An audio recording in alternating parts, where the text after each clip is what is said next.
Okay. We are recording. Oh, well, I wasn't ready for such a quick process, but Oh, I'm sorry. no, It's quick. I was joking because brevity is usually not my strong suite, so I don't think it's anybody else's either. But even though it's a small group, I mean, I do appreciate the time to talk. Thursday, I mean, this Thursday worked for me. A lot of times, the night doesn't. So now that I know that there are YouTube, I would just want to say first, now that I know that these are recorded, I do want to go back and see Adult Forum, because one of the things that's really been bad about this pandemic is that this was an important social component for me. And, not being able to see each of you in person, to see the 2DUs instead of the 3DUs is something I really miss, but certainly I will I will make sure I look those up now that I know they're on YouTube. Not sure if I'll take up a lot of time. I always tell, a lot of times when I talk about Misericordia, I talk to incoming employees, and I talk about a very specific part of it, and that's the part where I'm one of the managers, and that's our work opportunities program.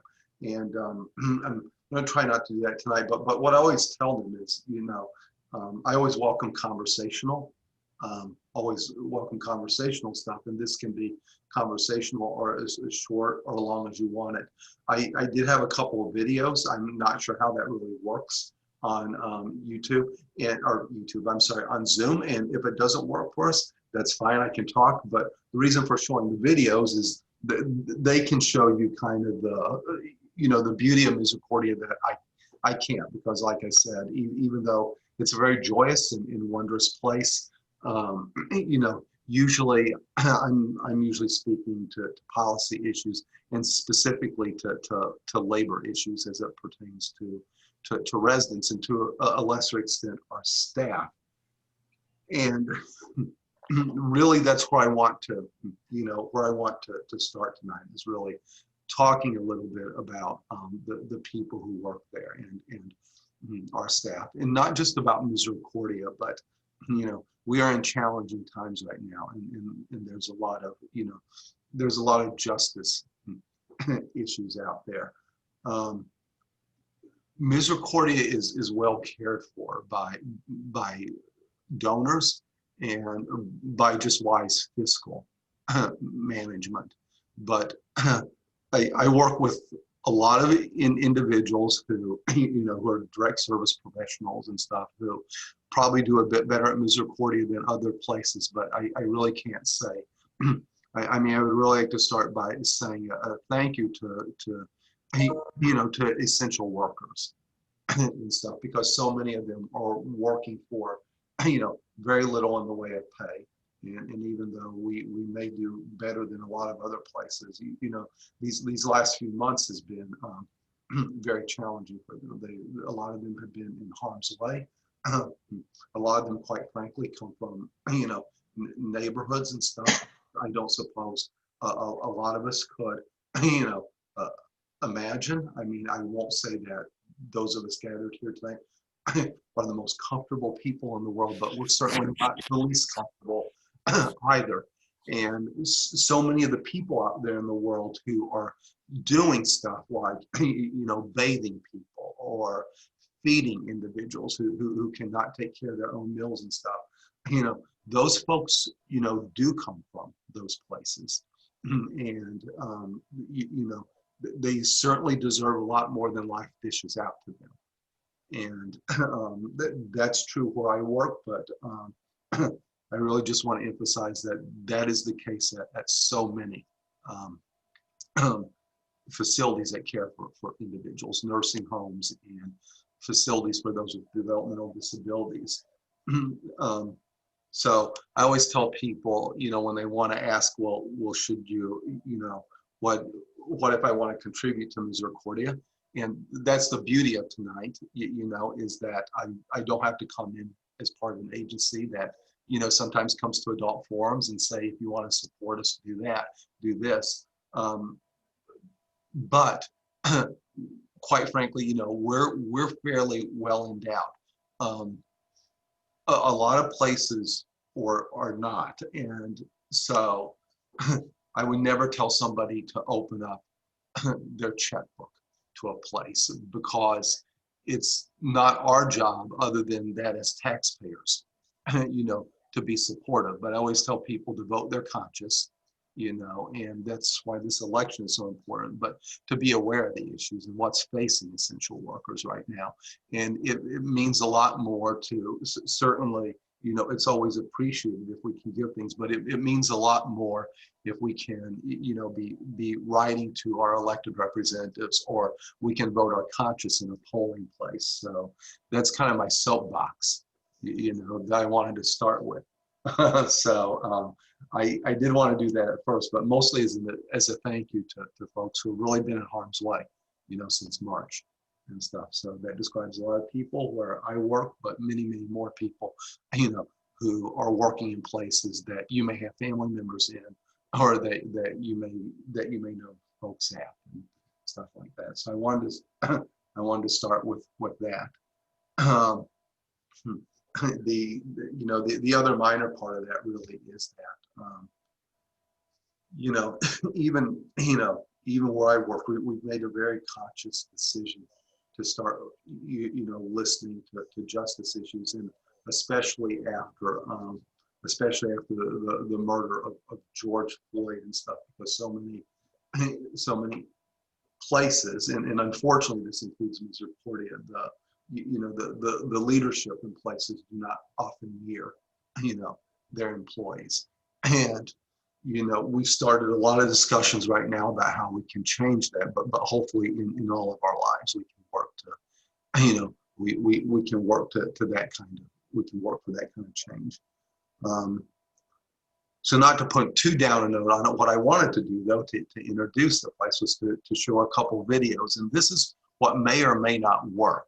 Now, I have a couple YouTube videos. I see this wonderful little green box that says share screen. Mm-hmm.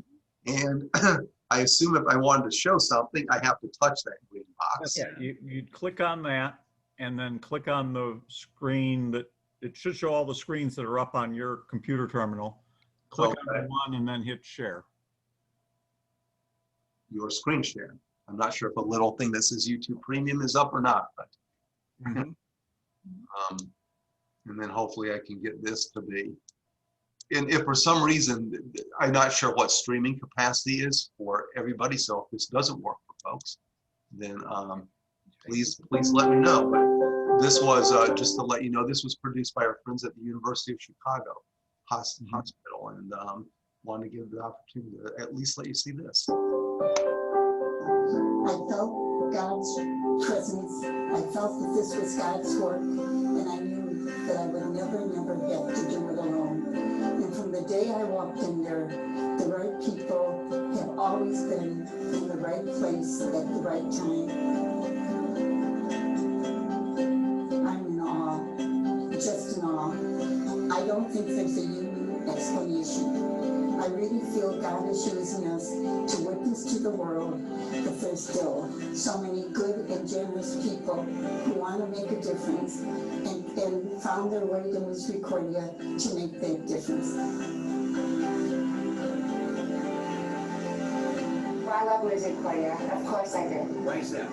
Because I lived there. I've been there for 23 years of my life, and it's a good place to go. I think there's a genuine love of the residents here. I think people feel it. I've had people say to me over and over again that I come on campus and I get a different feeling. There's just a spirit about the place. The mission of Misericordia is to support and share life with children and adults with intellectual and developmental disabilities. What we're trying to do here is make sure that they have the highest quality of life possible, that they're as independent as possible, and that we are very much a part of the Chicago community, the Misericordia community, and we're just trying to make sure that they are working, have work opportunities, have recreational opportunities, therapy opportunities, anything that they might need, we're trying to provide for them, and then again, just make sure that they have the highest quality of life. The reason why I come here every day is to enjoy both seeing the residents here do something different and get better, but also just to know that I can interact with them and be a part of their life. Some of our babies that had Down syndrome still have Down syndrome, but are now experiencing dementia, memory loss, dementia, and Alzheimer's. And could you imagine if we had to send them away? And it's now to the forefront because of medicine, because of the University of Chicago, that we know more about Alzheimer's, we know more about dementia, and we know more about memory loss. And of course, it's going to impact all of us. But the phenomenon with our residents is that people with Down syndrome, and we're just learning this because they're living longer, are early onset memory loss, dementia, and Alzheimer's.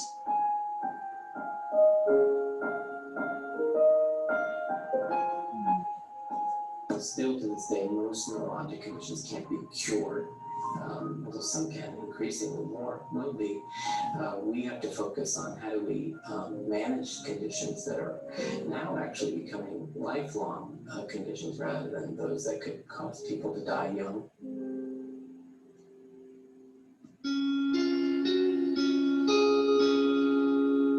So we make everything ourselves from start to finish here. So from the wet clay to the stickers, the residents are participating in every part of the process. So it's really exciting for them to make something and then see that it's living in someone's home and being used by people, because most of what we make is functional. So this is going to be the next peacemaker of the arsenal.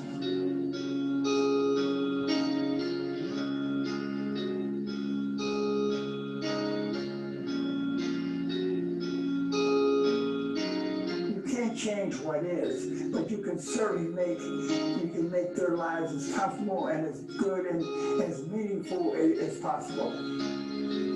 I think the experience here has been tremendous. When you watch, I watched some of these. Well, they were children, and now they're adults, and they're still here. And the care they get and the love they get is unbelievable.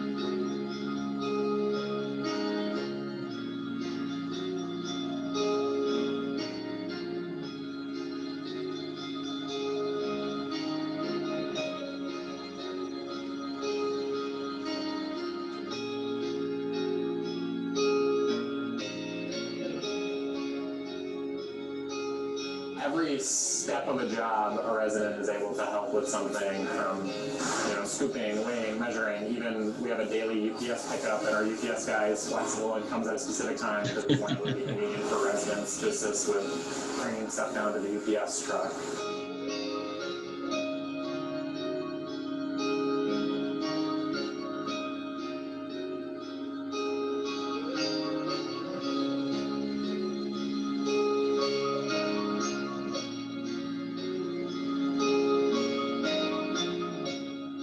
Opened my eyes and enriched my life personally on a personal level. And plus, I'm technically the boss. I walk in and I get cheered, so like, why wouldn't you want to come here? Like, it's just a happy place. And on top of that, the work that's done here is A+. We are a compassionate place. Typically, compassion has been defined as a relationship between the healer and the wounded. At Misericordia, everyone, the staff, the volunteers, everyone involved with Misericordia know that compassion truly means a relationship between equals.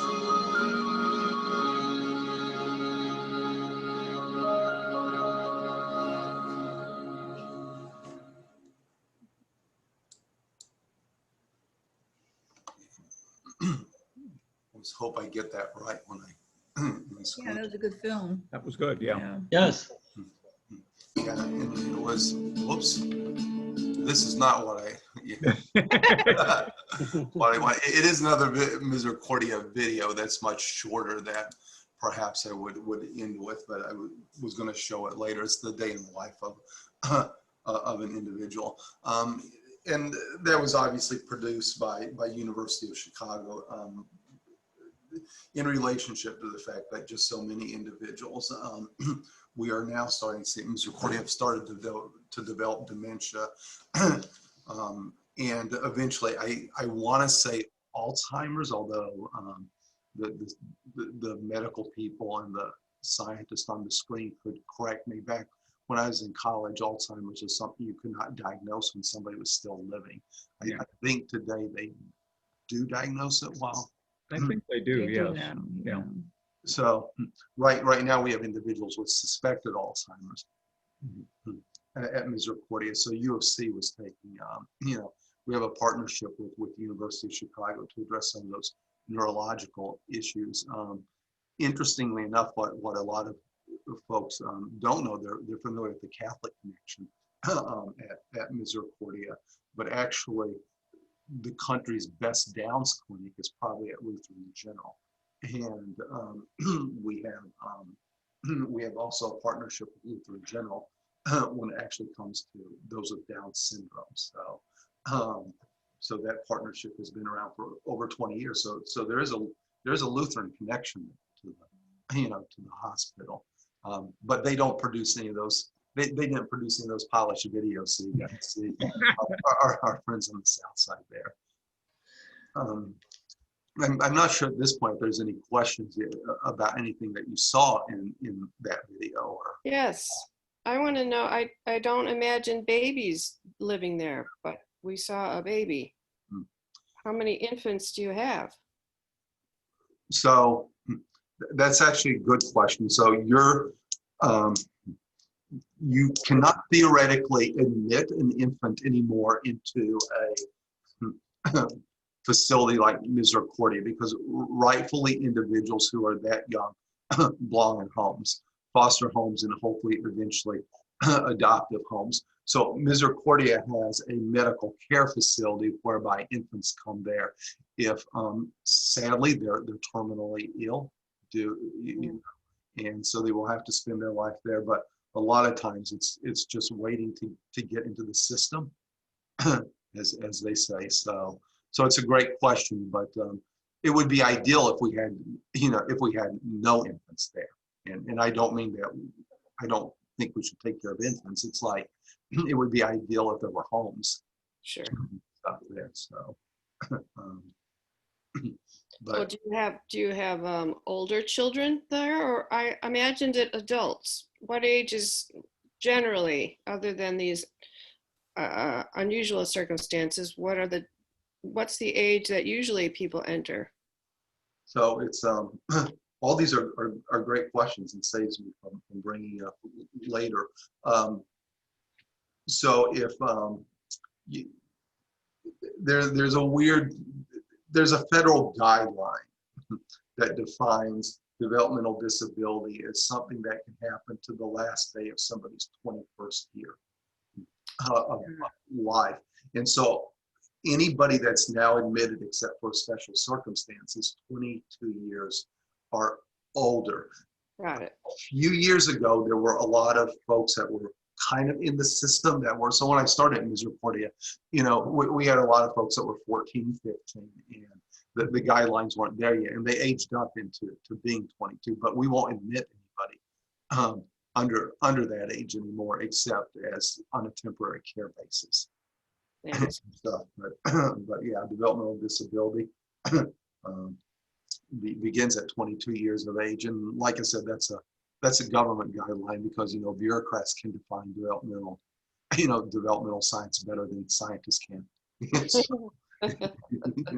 But so that's the age that they decide at. It's also the age where you can stop getting services in school. So individuals with DD, can go through the end of their 21st year. So there's a practical reason for it. I'm just talking about bureaucrats, but it's basically when you no longer be in school. Then you can be, then you could be admitted to a facility like Misericordia.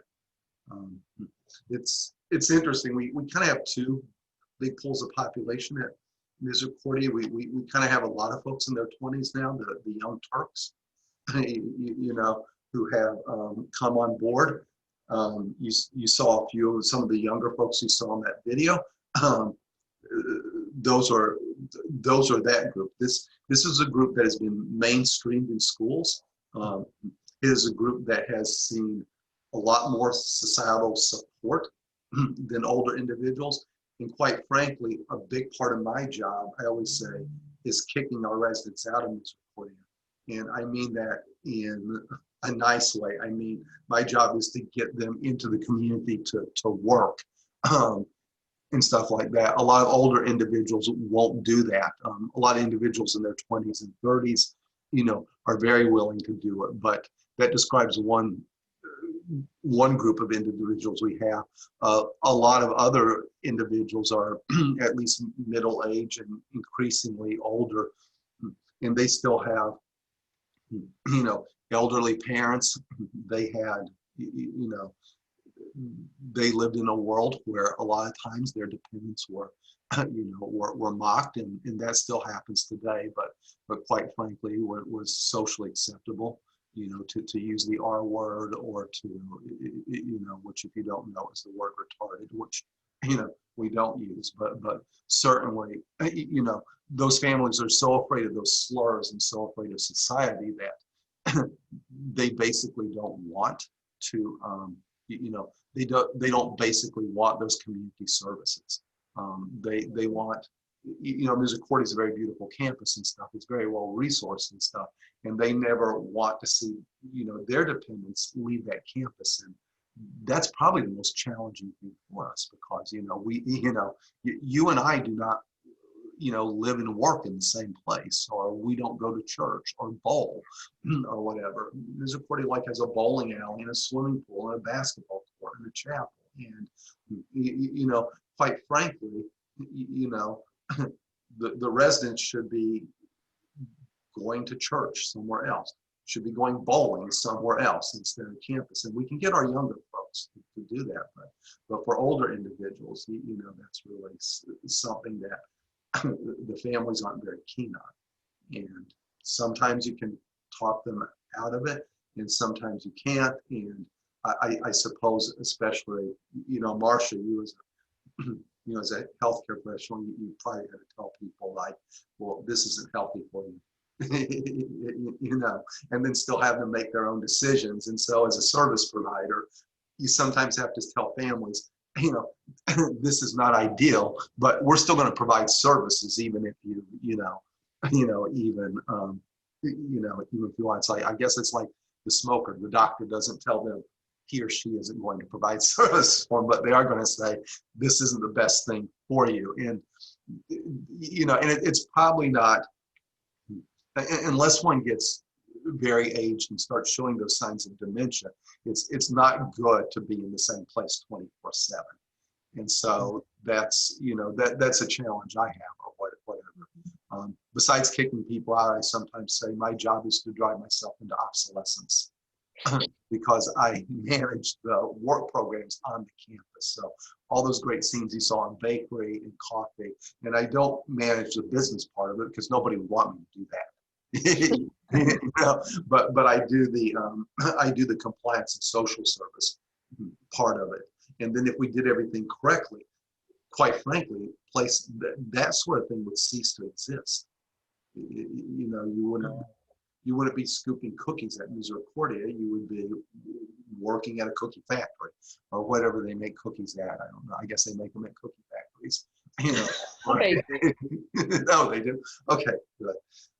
But I think my point that is not that is not real world.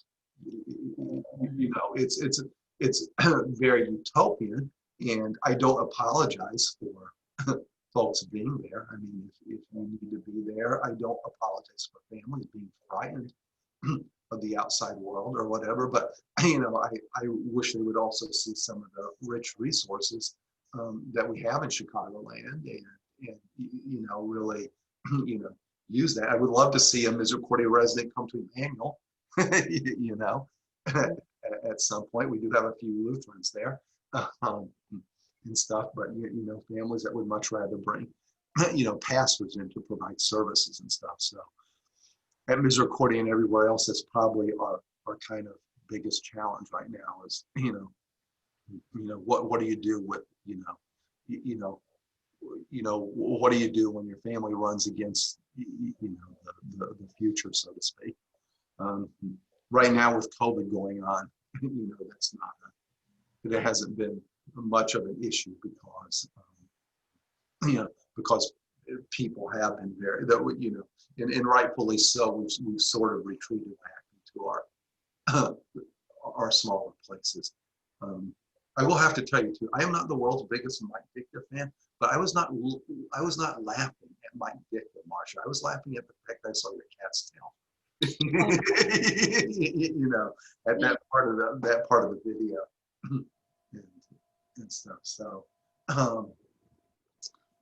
so yeah. Anyway, I mean, I guess as beautiful as Misericordia is, you know, it would be nice to see more residents get away from it, and this mostly after the pandemic. What?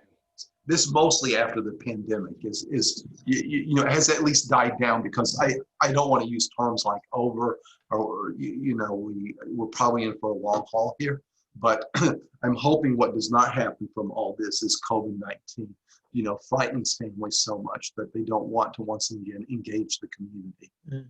So I kind of have that fear, and I assume it's probably a fear in the academy, and you know, any of the places that you serve. Well, I shouldn't say the academy anymore, because Ken is enjoying retirement, but I really do worry about like kind of the long-term effects of like the pandemic giving us an excuse to no longer want to engage life, you know, and or get stupid like some people. You know, it's like there's probably a lot more people out there who aren't taking it seriously enough, you know, at the same time. But once we do start to get a handle on it, we would like to be able to draw on community resources again.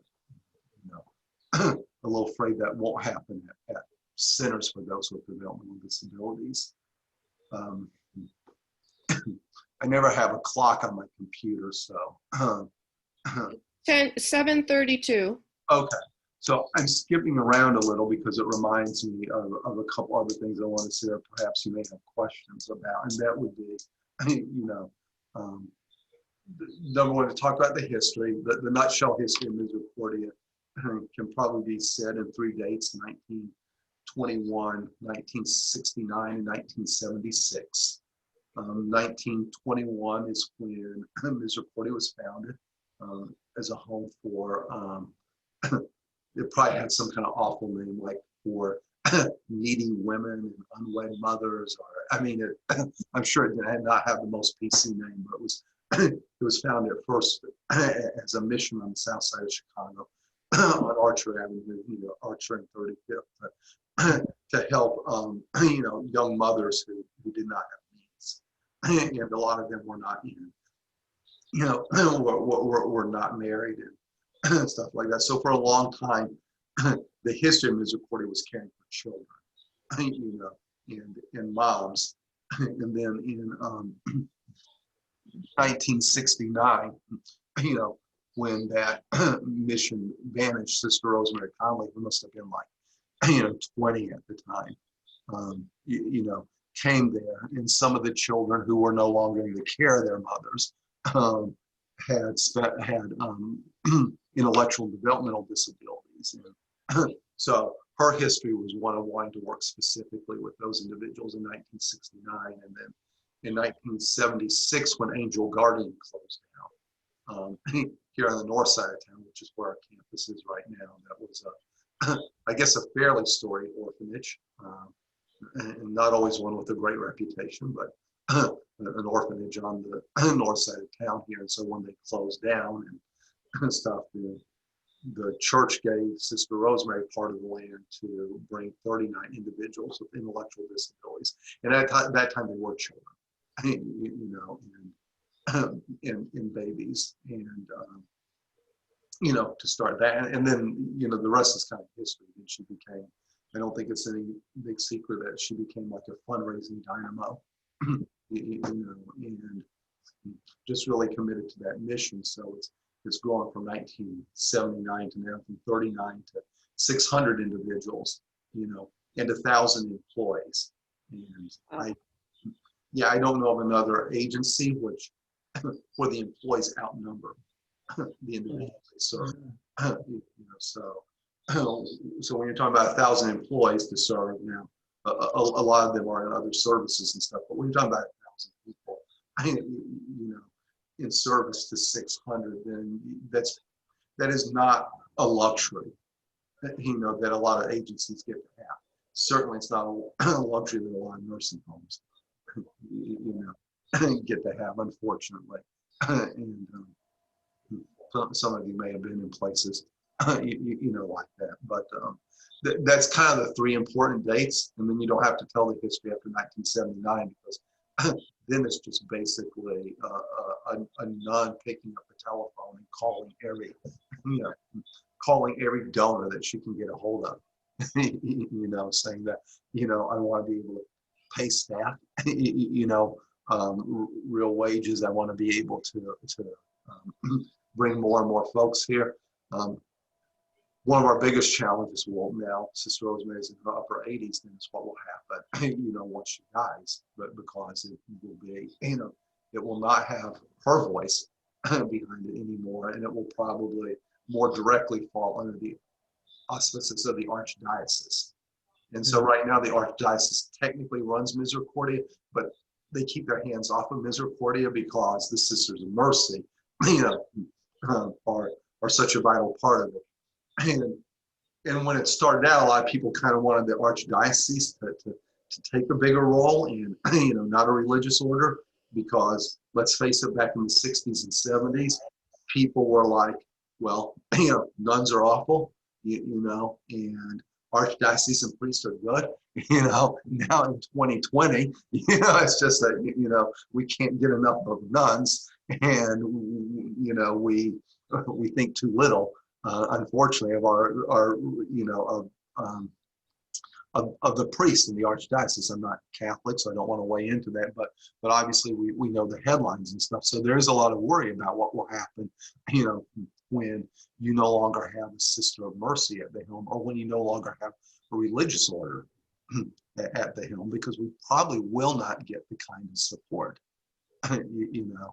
with the archdiocese as we would, if we had a nun running the place.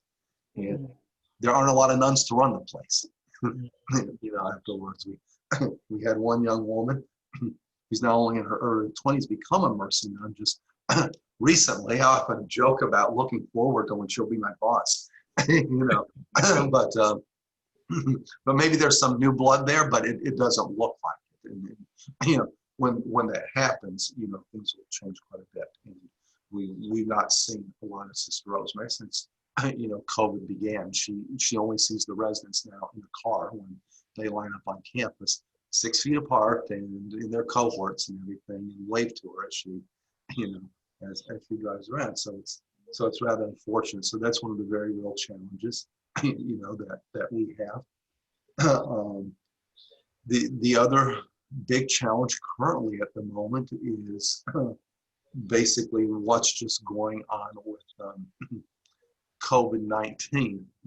So we're rather conflicted by this. We've been, we've been touched by COVID-19, maybe not as bad as other places are, but we've had deaths on campus, and we've had 2 residents and 1 staff person succumb to COVID-19. We've had between 40 and 60 cases.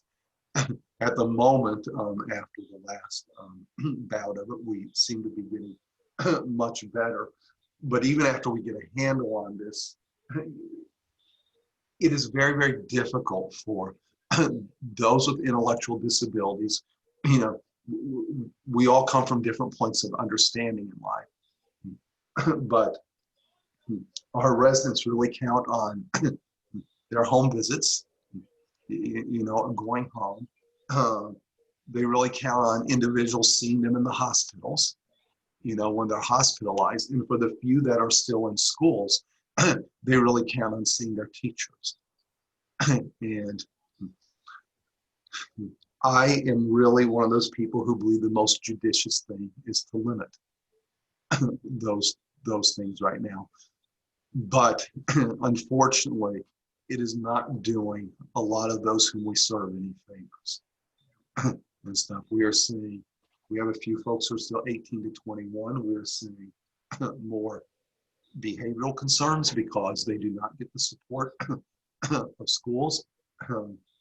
We do not have anybody hospitalized right now, but in March and April when we did, you could not come in and see anybody at a hospital, and that was very taxing and stuff to folks. And then we had to limit home visits, or how often families could see folks. And that is, our families are very supportive of us, and that's a very, that was a very difficult decision to make. We eventually developed ways of having families see their dependents. We received rapid COVID testing, which we have a lot of kits that a lot of places don't have. We established tents out on our lawns because we are a 31-acre campus, but now it's getting colder, and we have to make decisions about how home visits will look right now. And quite frankly, anybody that, especially if you look at the news today, today was not a good day in this state. And so we are a little leery about what will happen if we have to back down from, you introduce people to seeing their families again and then take that away from them, once more. So we're really worried about that. I would ask a question out because I don't know, do anybody here, do you have any experience like in nursing homes, and have they continued to restrict visitation? I don't know. Well, yeah, I know of the ones that our people are at, and Hartwell House and Wesley Place, they let you 1 or 2 people visit individuals outside with masks and distancing, and you have to pre-arrange it so they can, logistically work it out. But I'm not sure what they're going to do in winter. Another one, the one Nancy Black is in, you still can't visit, and I suspect that they've had COVID and they can't relax their rules. Same with the one across bridge, Parkview. I don't think they allow visitors at all, so it varies. Okay. And you can, I did not know this until recently, if something is under the auspices of IDPH, it's hard to find online, but you can find the number of COVID cases and deaths at a facility. And I only found that out because one of my jobs at Misericordia is to actually snoop around. Like I said, I'm one of the people that when there's an issue, handles it. I don't get to say the nice stuff like that, and maybe that's why this presentation, is going the way it is, because I look at those challenges. But one of my jobs is basically to go online and see what is out, how far you can dig, and what is there about Misericordia that, quite frankly, you may want to bury in search engines and stuff like that. And the places do that. If they want to protect their reputations. If it gets to be a big enough story, you're not going to protect yourself anyway. So, but you can find the fatalities at nursing homes and the number of cases. The numbers don't seem to be too current, but if you do know somebody in a nursing home, knowledge is power. I don't think we don't try to hide.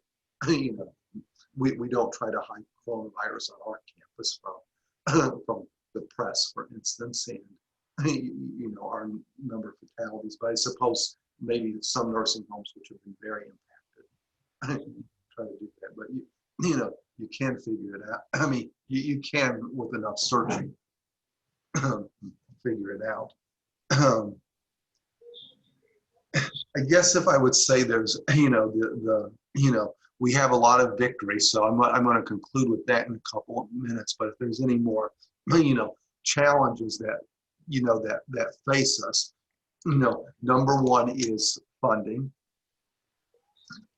And, that is probably every social service agency in the United States. So we're not, we're not unique in that way, but just like in some ways, like Immanuel in a much smaller way, Misericordia blows its budget by at least $18 million every year, and on most years, a lot more than that. We always end up $18 million, in the hole, and then we draw from investments, and we have an endowment fund, and we argue about drawing below the baseline,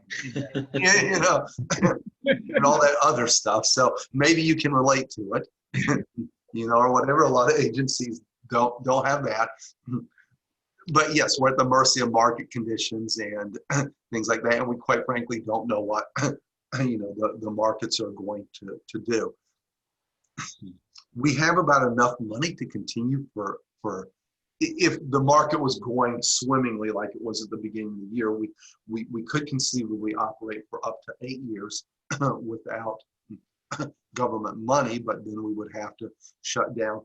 That figure, by the way, is a little high. You don't want it, and I don't want to tell Immanuel how to do its, finances or whatever. But the rule of thumb in a charity is, and this is not the way it works at universities. And you talk to people at Harvard, they could probably go into perpetuity, with their endowment. But when you're at a charity and you're taking taxpayers' money, or when you're getting donations from individuals, you should probably not exceed 5 years in a reserve. Any more than, if you can go longer than 5 years, without taking money from anybody, then you probably need to spend more of it. And so we do try to spend down.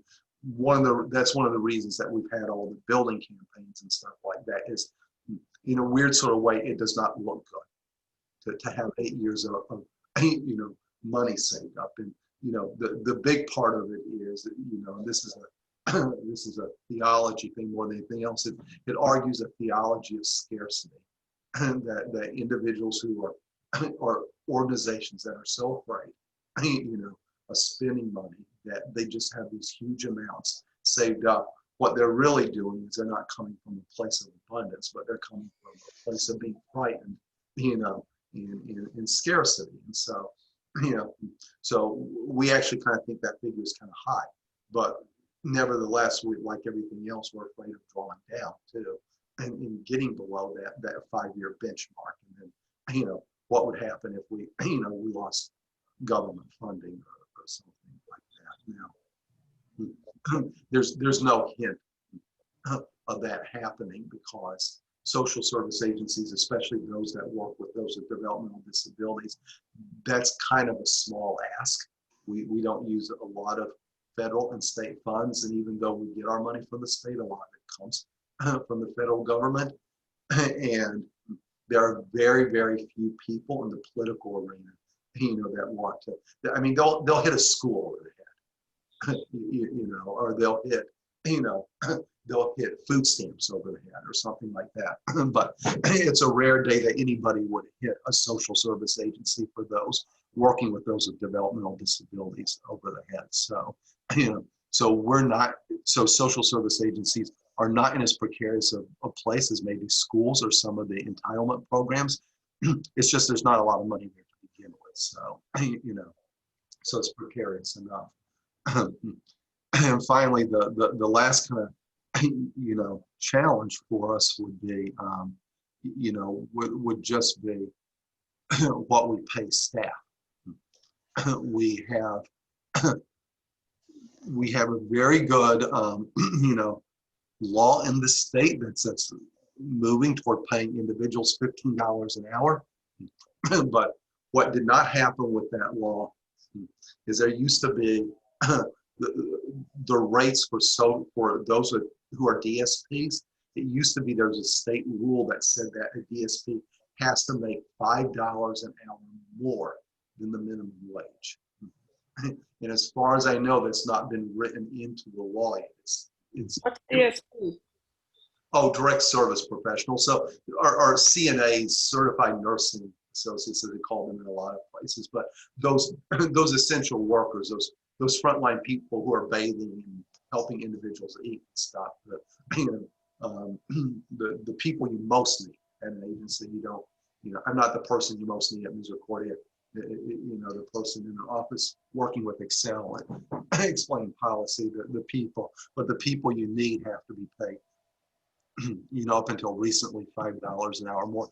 I suspect that will happen under the Pritzker administration, but it has not yet. So we are a little worried about that, because if it doesn't happen and you can flip a burger at McDonald's for $15 an hour, or you can come to a place like Misericordia and make $16.50, where somebody could accuse you of abuse, or you could pass a bad medication, or all the risk that is associated with that line of work is quite frankly worrisome. So hopefully, so hopefully we get some kind of discrepancy between minimum wage and we do need to bring minimum wage to $15 an hour, because if it was adjusted to what it was, I think in 1973, we'd be up around 20 or 21 right now. But we do certainly, if I got the numbers correctly, but we certainly do need to, we certainly do need to address that issue, because we will probably fail to get staff. We're actively hiring right now, and the economy is crappy right now, and we can still manage to hire folks. So, so those are our challenges. I don't know if there's any questions before I show a small video that is kind of actually like a victory video, but it's about 3 minutes long. It's not as long as the last one, but I don't know if there's anything that I said that you. Chuck, what range? We noticed of course, the Downs kids, but what range of disabilities do you cover in terms of different sorts of? It's not all Downs, I assume, but. No, it's not, and it's a cocktail of diagnosis that I don't understand. It is still a lot of Downs. Believe it or not, probably right behind Downs is quite frankly probably accidents. So a lot of we have a client who was hit by a train. When he was 11 years old. We have a young woman who was she was a pianist. I mean, she was in one of these families that really pushed her.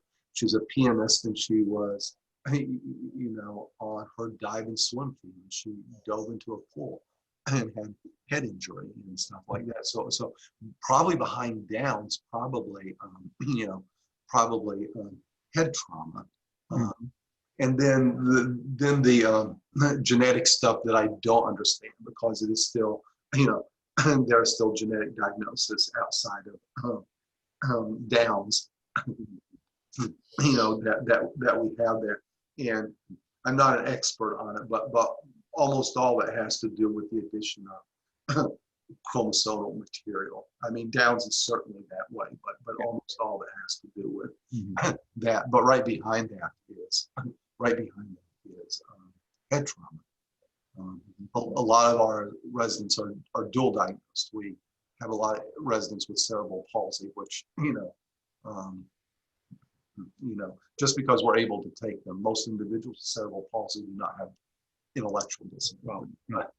But we just happen to have the facility for it, so we take them. So we do have a lot of dual diagnosed individual there. We have some, we have some behavioral diagnosis as well, but you do have to have the intellectual diagnosis, disability diagnosis to get there and stuff. But yeah, I have to figure that out. I just today I think, boy, I should really know where, because Downs, has a very, I hate to say it, but it has a very distinctive appearance. Yeah. And stuff. And then when you watch the videos and stuff, you say, well, I don't think that person has Downs. So they don't, but most of it's genetic and unfortunately head trauma. Thank you. Do all of or most of the residents there have families that are still involved, or are some just, do just single orphans or whatever end up there? So most do have families that are involved. A lot have had families who have died and have siblings that pardon me, that take care of them. There are a number that do not have families, and a big reason for that is Misericordia is pretty well respected. So the one thing that's not a HIPAA violation, because it was on the news a few years ago, is Lauren Axelrod. I mean, you know, has been very public about, the Axelrods have been very public about that admission. So a lot of individuals pay to get into Misericordia, and the rule of thumb is we're going to abide by the state waiting list, but we're going to create a spot for you if you can pay for yourself and someone else. So, so that is sort of the philosophy. So there's a lot of, there's a few folks without families. They're mostly coming from the place of where a wealthy donor has wanted a child placed at Misericordia under the understanding that to do that, they would also have to give. And this is one of the reasons why our endowments and stuff are up to 8 years, is we have to take enough money so that when a family member does die, we can continue to care for an individual. But a lot of times the formula is, you know, let's just walk off the state waiting list. But if you are really willing to pay, you know, the cost. And when I started Misericordia 26 years ago, it was like $60,000 a year per individual. So I'm sure it's a lot higher. So if you're willing to do that and do it for somebody else, you know, into perpetuity, then we'll do that. On occasion, there will be somebody on the state waiting list that does not have family. The very, very unfortunate thing is a lot of people just don't know how to, you know, get those services. Sometimes you have very good social workers that, you know how to do it, but they simply just don't know how to place individuals on waiting lists. And that's probably more the case with families that lack resources, because if you have no family, you at least probably have a state guardian, you know, who can help get you there. So yeah, so probably you know, probably 70 to 80% of everybody is like a solid middle class individual who's they came there with a, you know, with a family member until a lot of those family members have died, you know. Now Misericordia's become their home, but you know, but we really turn the screws on the siblings. I mean, Misericordia is like, you know, if Immanuel used the, you know, if Immanuel used the same technique that Misericordia used on its families, you would show up for church there just because you would get sick of hearing the staff call you all the time and stuff like that. So we do still have a lot of family involvement, but yes, some folks not so much, and fortunately some donors who are willing to get folks in that don't have those resources. It's interesting. Yeah. Well, we're probably close to 8 o'clock, so you know, I'm not sure. Yeah, it's a couple minutes. So I am going to, unless there's no other questions, I am going to share my screen and just show you one person's story.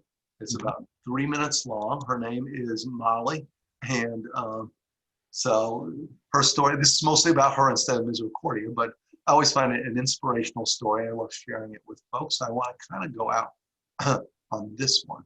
And once again, I have to like.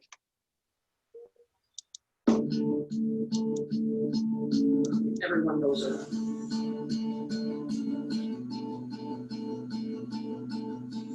Everyone knows her. It's amazing. Everybody knows Molly's name. You're one of our favorites, Molly. She's a special gal. I think Molly has many gifts in life, but I think one of her greatest gifts is she brings out the best in people. Thanks, Amber. You're awesome.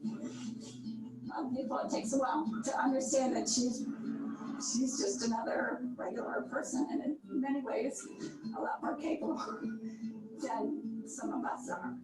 But my dad, who was a dean of medical school at the University of Virginia, first phone call said, "Don't burn." What?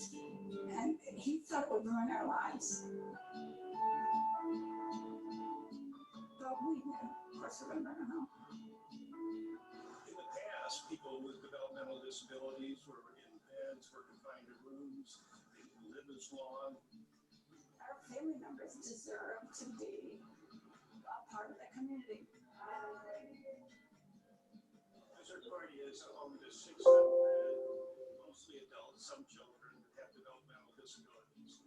So they live there full time, and they provide a wonderful quality of life that these residents wouldn't have if Misericordia wasn't there. We could have put Molly in a townhouse, but she would have had absolutely so Misericordia gets her. They're so committed to their residents growing all the time. She was taking a cab everywhere. And she called me one day and she said, Mom, I'm on the bus. I said, what do you mean on the bus? She said, well, I told the cab driver to leave. I went to the bus station. I put my money in. I'm on the bus. I said, do you know where to get off? She said, yep, Park Avenue. I said, okay.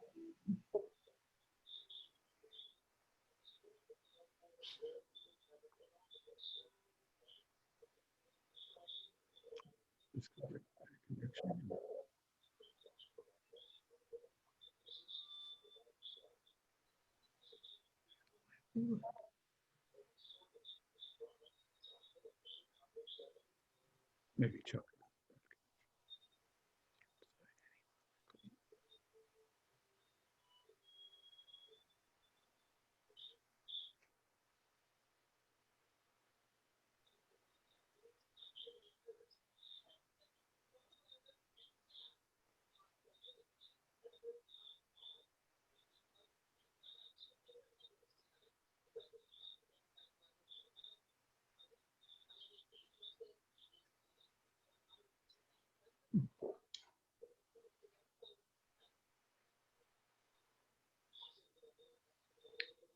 Can't hear you, Chuck. We're not hearing you well, Chuck. Oh, Couldn't probably hear the because I film have to get either. rid of this.